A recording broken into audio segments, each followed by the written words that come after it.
ballan qaaday inaad i ilaalin doontid. Waxaad iga ballan qaaday inaad i farxad gelin doontid. Waxaadna sidoo kale iga ballan qaaday inaad i jeclaan doontid.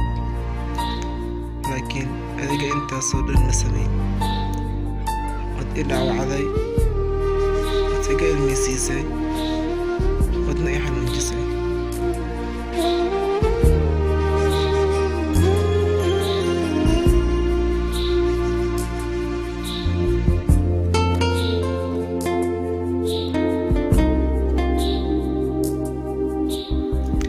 Ha u dhoweyn qof qalbigaaga, sababtoo ah dhibaatada kaaga imaan karto ayaa waxay tahay qofka kuu dhow isaga ayaa inta badan yaqaano meesha adiga aad ka jilcan tahay ee laga mari karo.